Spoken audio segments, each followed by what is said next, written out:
Avoir un site ne suffit plus du tout en 2026, il faut vous mettre ça dans la tête. Google, il est en train de scanner, il est en train de détruire tous les sites qui sont uniquement des sites de contenu avec aucune originalité, aucun angle. Il faut que vous changez ça, il faut que vous créez du contenu sur plusieurs canaux.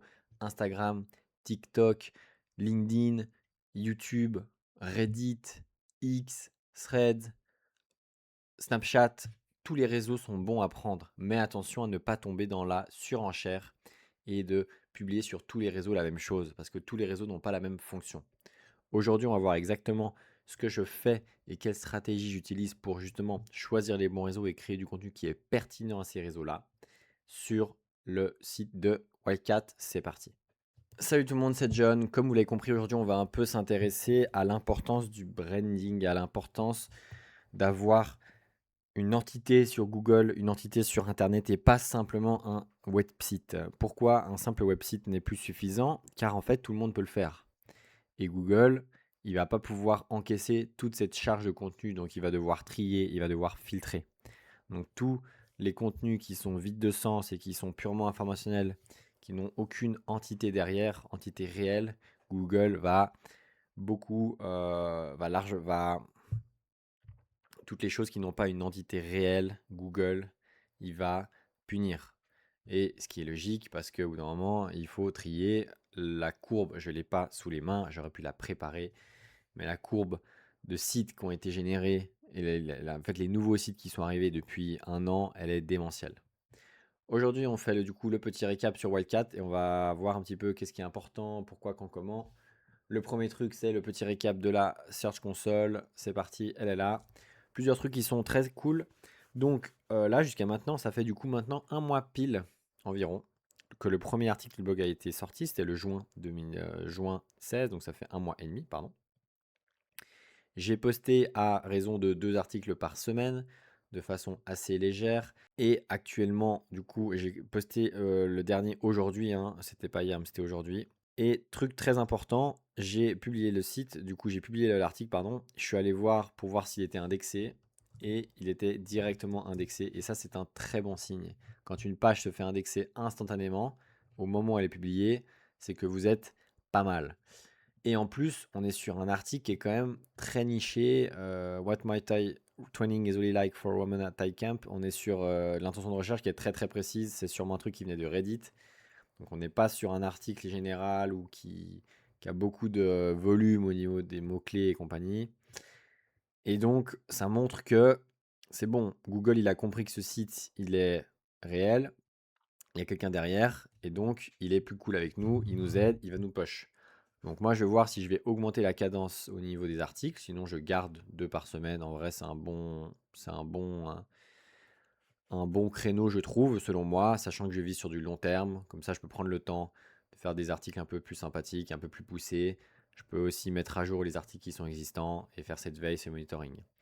Deux, trois trucs sympas également sur Bing Webmaster Tool pour vous montrer un tout petit peu, parce qu'il y a plusieurs trucs qui sont arrivés sur Google récemment. La première, c'était de pouvoir ajouter des propriétés. On peut ajouter maintenant des propriétés qui peuvent être des Instagram, TikTok, X, YouTube. Donc ça résonne avec ce que j'ai dit en intro sur le fait que Google va de plus en plus voir votre marque dans la globalité que juste sur un réseau. Donc Bing Webmaster Tool, on a ici aussi des petites informations qui sont cool. On voit qu'on apparaît un petit peu sur les IA. Total citation 57. C'est pas déconnant pour un truc qui est par rapport au temps que je mets dessus et depuis donc on a starté il y a un mois et demi, hein, je rappelle. On a quand même des citations. On a quelques donc citations cited page directement. C'est assez cool et surtout moi le premier résultat que je vois, c'est qu'on a reçu des demandes et on continue de recevoir. On continue de recevoir des messages. Alors oui, ça peut venir d'Instagram, mais le fait qu'il y ait le site, eh bien, ça va peut-être pousser les gens à venir sur le site et voir s'ils ont plus de détails. Pourquoi? Donc je reviens à l'importance d'avoir plusieurs sites. Actuellement, Wildcat, quand on avait commencé, il y avait juste l'Instagram. Il y avait juste l'Instagram qui faisait vraiment le taf parce qu'il était très fourni. Donc le travail sur Instagram était très bon.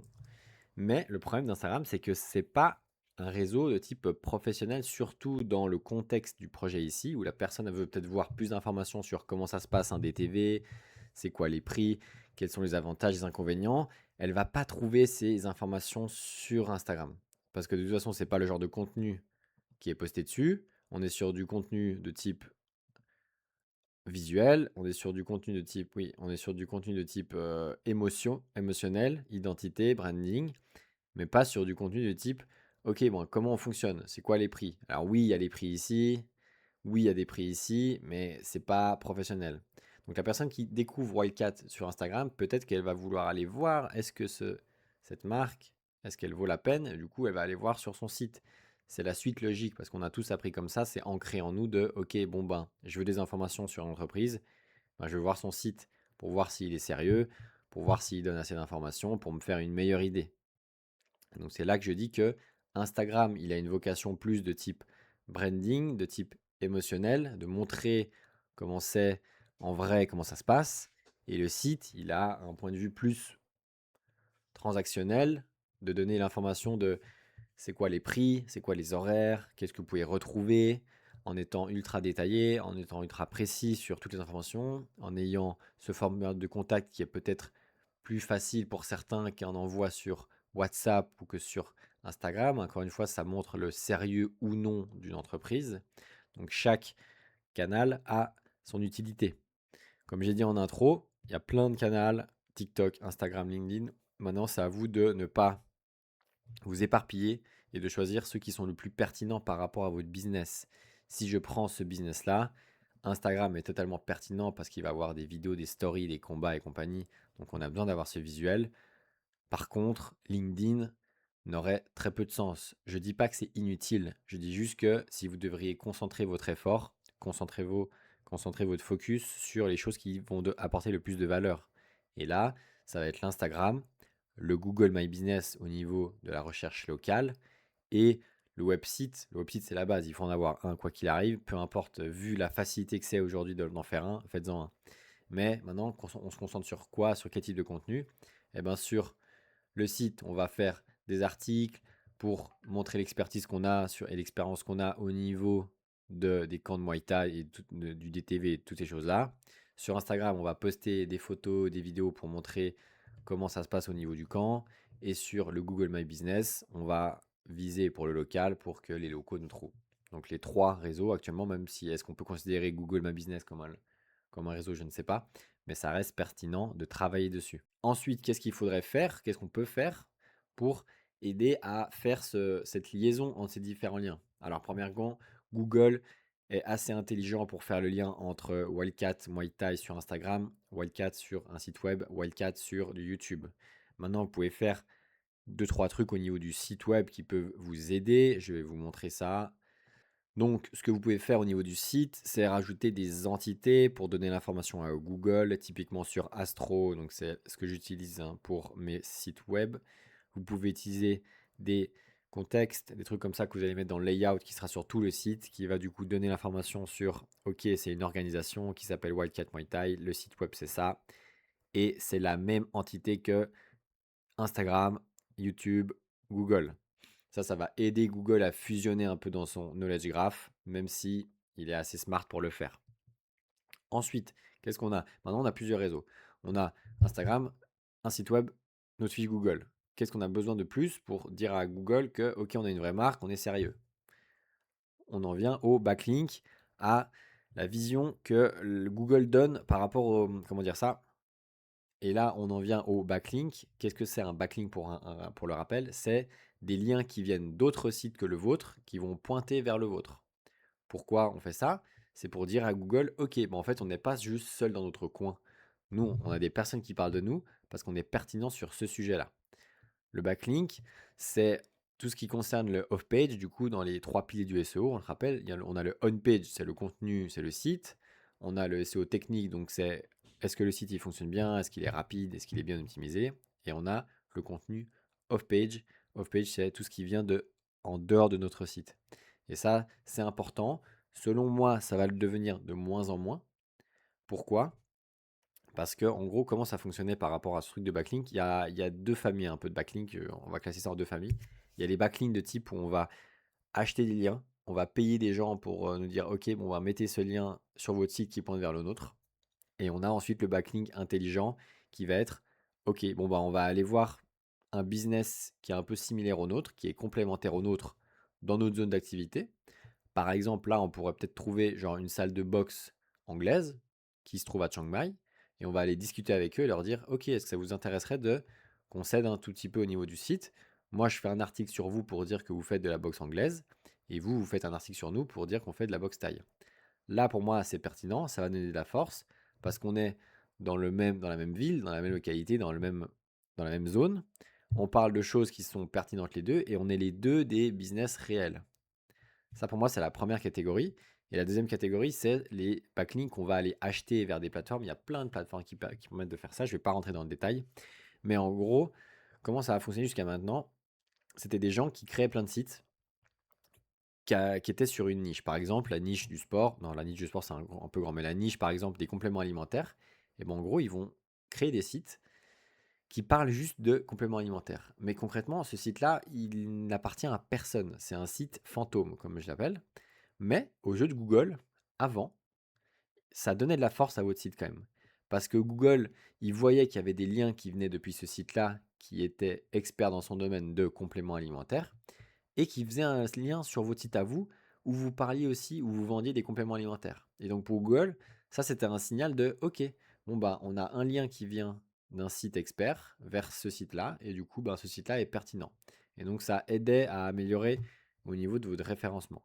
Pourquoi selon moi ça devient moins important, même si ça peut l'être sur quand vous avez vraiment besoin, vous êtes sur des domaines qui sont très très concurrentiels, parce que justement, n'importe qui peut faire ce genre de site. Avant, c'était compliqué de faire des sites, ce qu'on appelle un PBN, un private. En gros, c'était un réseau de sites web. Et alors PBN, on va faire comme ça comme ça je me rappelle. Hop, PBN en SEO, c'est un private blog network.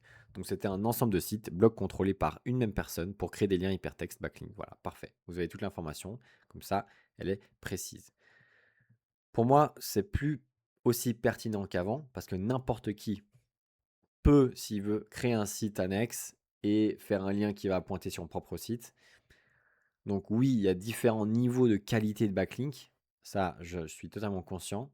Mais pour moi, c'est pas le truc où vous devrez vous concentrer si vous voulez miser sur le long terme, miser sur votre expertise, sur votre autorité, sur votre réputation. Pour moi, vous devriez vous concentrer sur votre contenu, tout court. Peu importe le réseau, mais votre contenu. Donc, par contre, comme j'ai dit, il y a des trucs qui sont intéressants à faire, c'est au niveau du réseau local. Moi, j'ai fait pour Wildcat, on a un site, et ça c'est toujours pertinent à le faire, surtout que c'est souvent gratuit et rapide. Vous avez tous vos annuaires locaux, suivant votre ville. Vous avez peut-être une mairie qui recense par exemple les paysagistes de votre ville, et bien là, vous pouvez aller faire, et là c'est pertinent. Là, en l'occurrence pour Chiang Mai, il y a plein de sites qui référencient typiquement les gyms. J'ai déjà contacté certains d'entre eux, par exemple, crise de freelancer, bah, typiquement, voilà, parfait, hein. Là, on est sur un crise de freelancer, donc c'est sûrement une vraie personne derrière, je pense, qui du coup fait du contenu sur la Thaïlande, je suppose, et qui parle des meilleurs endroits pour workout à Chiang Mai. Et donc lui, typiquement, ça pourrait être intéressant d'aller le contacter, lui dire, ok, bon ben voilà, j'ai Wildcat Muay Thai, est-ce que ça pourrait être envisageable de faire une sorte de partenariat, ou alors juste, en gros, ben moi je vais peut-être le payer un tout petit peu pour qu'il puisse créer un article sur notre site. Là, j'ai quand même l'impression qu'on est sur du site qui est pas totalement sérieux, donc j'ai pris le premier exemple, hein. Mais il y a plusieurs sites. Typiquement, là, on est sur un site thaïlandais, .co.th. Là, ça peut être plus pertinent parce qu'on est sur un guide qui est local, de ce que je vois rapidement, hein. Encore une fois, il faut aller vérifier ces sites-là. Mais bon, ça me semble un site intéressant pour faire du backlink. Ces sites-là, pour moi, c'est intéressant de le faire, mais du coup, c'est un peu du travail manuel. Il y a plein de façons de le faire de façon automatique, mais je ne suis pas de cette team-là de faire du backlink automatique et peu qualitatif. Donc, pour rappel, qu'est-ce qu'il faut faire? Il faut cibler votre contenu, il faut choisir les canaux qui sont pertinents par rapport à votre cible. Là, en l'occurrence, on a un Instagram, on a un site web, on a une fiche Google, et on pourrait peut-être avoir par exemple du YouTube, mais évidemment, ça demande de l'investissement. Pourquoi je dis YouTube? Parce que Google et YouTube, évidemment, c'est la même personne, hein, n'oubliez pas. Et YouTube, ça reste une des plateformes où c'est le plus difficile pour l'instant, de créer du contenu généré avec l'IA. Cette vidéo-là, ça aurait été très difficile de la faire avec l'IA. Et donc, obligatoirement, logiquement en plus, Google, il va donner plus d'importance à un contenu humain qu'à un contenu IA. Je pense qu'on est tous clairs là-dessus. Et donc, tous les posts LinkedIn générés IA, tous les articles qui peuvent arriver, juste des articles purement informatifs, il va avoir peu de valeur si on met un poids un petit peu, alors qu'une vidéo YouTube qui montre la personne, peu importe, hein, vous n'êtes pas obligé de vous montrer, mais qui a une vraie identité, encore une fois, je le rappelle, le but c'est d'avoir une entité, un vrai branding. Oui, on peut faire des vidéos générées par l'IA avec tout ce qui est possible de faire. Ça reste pas simple si on veut faire les choses bien. Et je pense que plus vous allez créer du contenu authentique, parce qu'on est encore loin d'avoir du contenu purement authentique avec des erreurs. Là, vous voyez que je parle. Évidemment, je fais des erreurs. Évidemment, je fais des fautes et compagnie. C'est normal, on est humain. Et je pense qu'on va tendre vers ce type de contenu. Et, et c'est le type de contenu qui sera le plus pertinent par rapport à Google. Je ne sais pas comment ils vont faire. Ils vont y arriver. Mais ça va prendre du temps. Et autant viser sur le long terme. Je ne suis pas là pour viser sur le court terme, de toute façon. Pour faire une boucle un petit peu sur le hook. La Search Console qui te demande des réseaux, comme on a vu avant, c'est ça. Et Google, il externalise la vérification d'identité. Un site fantôme peut acheter des liens. Il ne peut pas simuler un compte Instagram vivant avec des vrais commentaires. Tout ça semble à peu près logique. Évidemment que ça demande du travail. Mais en soi, le playbook, le processus, il est clair. On crée du contenu qui est pertinent sur des canaux qui sont pertinents où sont nos cibles. Et on est régulier. Oui, il y a une stratégie à avoir, à mettre en place au départ. Mais dès que vous avez cette stratégie, ensuite, c'est juste, ok, on va créer du contenu qui est pertinent, on va créer du contenu qui est juste, et Google, il va faire son taf. Moi, je suis dans la team de je suis ce que Google me demande de faire. Comme j'ai dit, je suis pas là pour faire du court terme, donc je pense que c'est la meilleure des façons de faire. Maintenant, qu'est-ce que vous pouvez faire pour créer ce contenu juste? Ça dépend si c'est pour vous ou si c'est déjà pour un client. Moi, pour un client, typiquement, j'aime bien faire des sortes de petits rapports à la fin du mois où lui demander, OK, qu'est-ce qui s'est passé ce mois-ci qui était un peu pas habituel. Est-ce qu'il y a eu des clients particuliers? Est-ce que tu as eu un nouveau type de demande? Est-ce que dans un cours que tu as fait, tu as eu quelque chose de particulier, une anecdote, peu importe. Mais tout ce genre de contenu, vous pouvez juste demander de faire un vocal de 2-3 minutes, vous faites la transcription, peu importe. Mais ça va vous donner du contenu qui est propriétaire, du contenu qu'aucune IA ne pourra inventer, et du contenu qui sera réel. Donc c'est tout bête. Moi, j'ai fait par exemple pour, euh, pour Wildcat, j'avais fait un petit. Bon, j'ai plus là, j'avais fait un quiz en gros qui allait demander des questions à Miu concernant les visas des TV. En gros, pour lui demander est-ce que c'est comme ça que tu fais? Comment est-ce que tu t'y prends? Combien ça prend de temps environ? C'est quoi les allers-retours que tu vas faire? Elle peut me répondre par message, peu importe, par transcription, mais moi je vais récupérer ça et je vais venir enrichir les articles existants, enrichir le site. Côté technique, on l'a vu, vous pouvez rajouter des schémas, même si Google est totalement intelligent pour faire des liens entre vos différents réseaux. Pour revenir au backlink, on a vu que c'était des liens. C'était des liens qui allaient pointer de votre site d'un site externe à votre site. Mais même des mentions sont pertinentes actuellement. Alors oui, ça va donner moins de puissance, moins de jus SEO, comme on dit, moins de force, mais ça reste pertinent. Donc c'est pour ça que je dis ne vous butez pas la tête sur les backlinks. Surtout si vous êtes sur quelque chose d'assez niché et vous êtes un vrai business et compagnie, pour moi c'est un peu de la perte de temps et de la perte d'argent parce que potentiellement ça doit s'acheter du backlink, alors qu'on peut tout faire de façon organique maintenant et qui suffit largement. Encore une fois, si vous êtes sur du contenu qui est très très concurrentiel, je prends l'exemple de la France et du CBD par exemple, donc tout ce qui est la vente de CBD. Là, on est sur du secteur ultra concurrentiel, donc pour aller récupérer du trafic et du lead, il va falloir mettre la main au portefeuille pour simplifier le truc.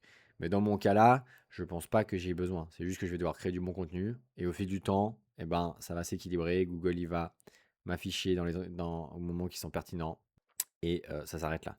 Donc vraiment, pour 80% de vos sites, ne vous concentrez pas trop sur ce côté off-page, donc backlink. Concentrez-vous sur le contenu que vous allez faire.